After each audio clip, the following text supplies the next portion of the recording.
Hello. Since it is quick and powerful, let's just have a quick word. For these days that we are in quarantine and nations are in lockdown, I wish to be sharing with you drafts of inspiration under the theme, The Beauty of Being Stuck. Don't waste your quarantine. Dr. Vince Vitali poses a thought-provoking question. He says, if God exists, why is there suffering in the world? According to Christianity, what God values above all is a relationship. But for relationship to be meaningful, it must be freely chosen. For relationship to be freely chosen, there must be the possibility of it being rejected. And wherever there is a possibility of rejecting relationship, there is also the possibility of pain and suffering.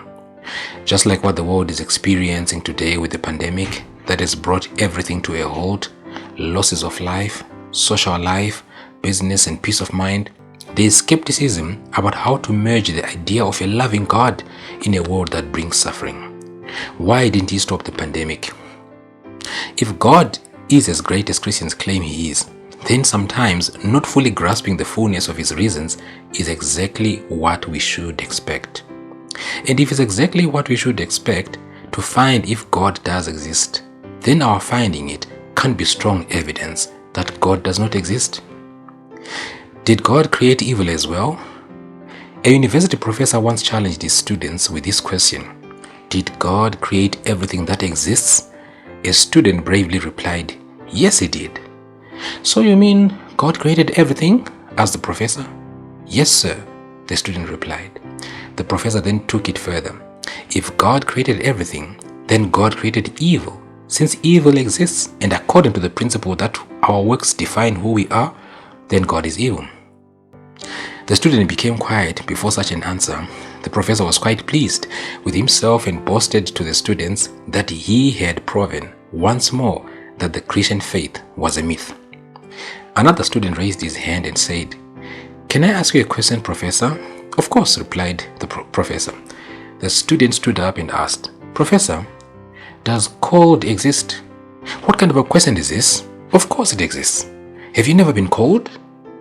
The other student snickered at the young man's question.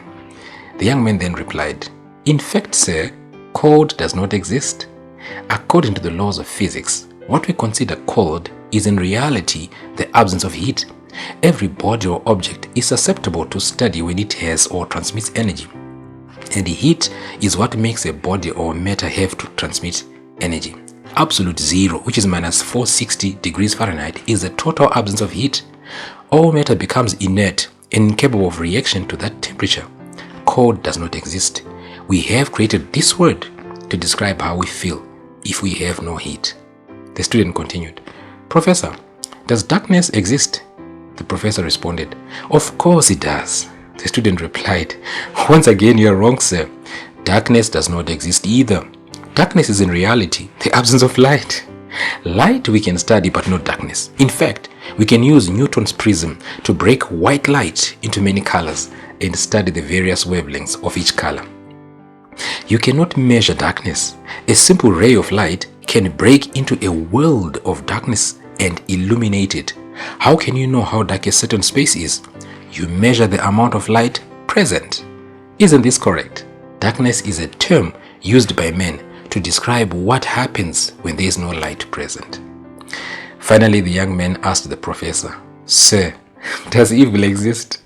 Now uncertain, the professor responded, "Of course, as I have already said, we see it every day.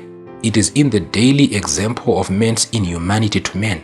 It is in the multitude of crime and violence everywhere in the world. These manifestations are nothing else but evil."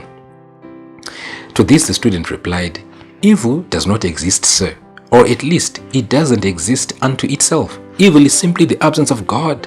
It is just like darkness and cold, a word that man is created to describe the absence of God. God didn't create evil.